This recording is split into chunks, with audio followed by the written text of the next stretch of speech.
Hello everybody. In this video we want to spend time to look at how to create a table of contents. Now before you, I have a dummy document that has headings similar to what you would have had in your own document if you were doing, let's say, your project work. So we have, say, chapter 1, 1.1,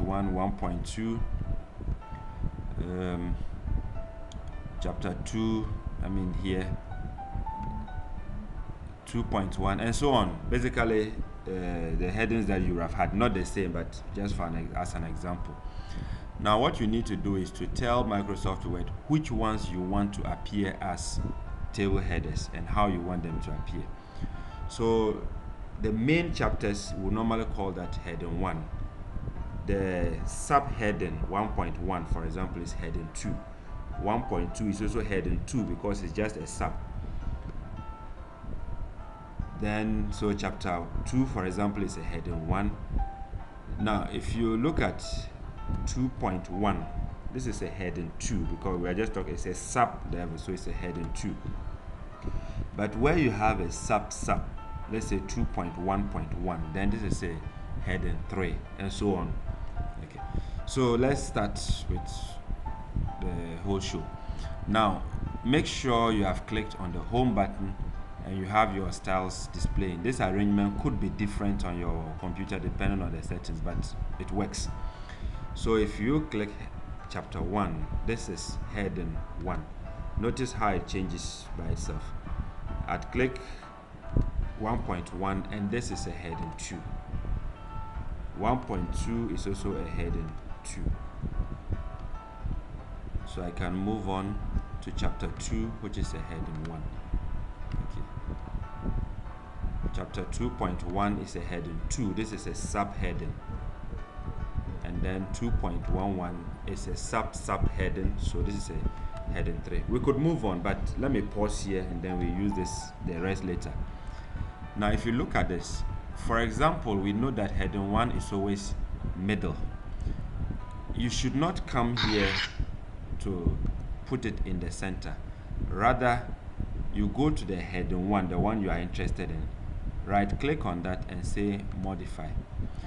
Why we are doing that is if you were to just choose this and center it, it will apply to only this, but we want something that will apply to all those that are heading 1. So chapter 1, chapter 2, chapter 3, they would all be taking the same format.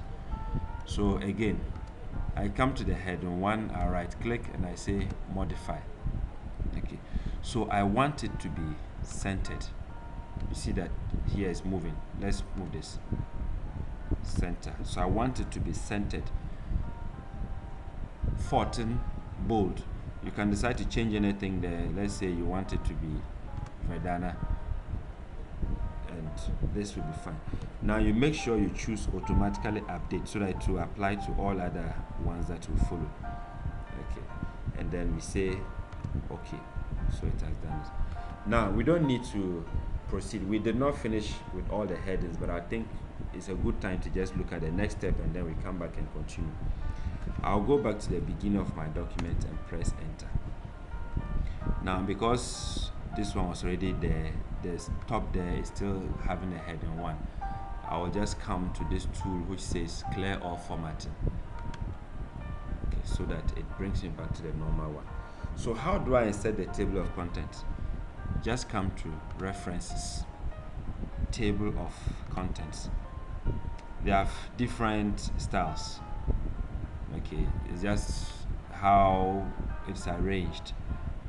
This is called contents, this is table of contents. The choice is yours. But if you take note, heading 1 is normally indented to the left, heading 2 is a bit more, heading 3 is more. If you have up to heading 4, it goes in even more. That is the importance of making sure you choose the right headings. So let me say I just take table of contents. You see there, the pages are included automatically. This is even with a reference to the fact that we did not include page numbers. Okay, we will look at how to include the page numbers if you don't know how to do that. Okay, so that is it. We can proceed. So okay, we did not finish. We ended at 2.1.1. If you want to jump there, all you need to do is come to that last one or the one you want to go to. I press the control key and you see it changes, then you click. It moves you directly to where you were supposed to be. So I'll just move on. 2.1.2 is a heading 3. It's a sub heading. Make sure you are home. You click heading 3. 2.4 is a heading 2. Chapter 3 is literature review, which is heading 1. This chapter 3. I think we ended it for this one. The longer the document, the more the headings, and you just do the right things. Now what happens if you come back home? These ones are not included in your table of content yet, the new ones we just did. All you need to do is click on update table and you choose update entire table and you click OK. Those ones have been added. Simple as that. Okay. So if you later change the page numbers, you remember chapter 1 normally stands on its own page. The main chapters stand on their own page. So I could just come to the beginning of chapter 1 and press Ctrl Enter to move it down there. I want chapter 2 also. Just come to it, hold down the control button, click on that. Then you push it down, Ctrl Enter. I want to go back to the beginning. I press Control Home. Chapter 3 is here. Hold down the control button and you are there. It's actually at its own button. Now in doing this, definitely the page numbers would have changed, but they haven't changed here yet. So all you need to do is come back to update table, and because we didn't add anything, we can just say update page numbers only. And take note, see for example chapter 3 is on page 5, chapter 2 is on page 2. If I say OK, you see that those page numbers have updated. That's because we updated everything. All right. So I think that is enough on how to insert table of content. And just by the way, for page numbers, all you needed to do is you come to insert, look for page number, and you have all the options, top, bottom. So I take bottom, and you have whether you want it left, center, or right. I choose the center.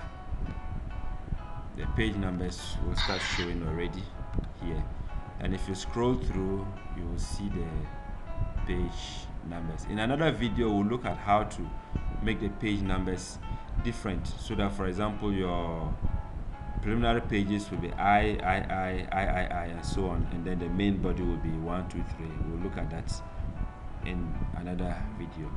For now, this is it. Thanks, and let's watch the other videos for more.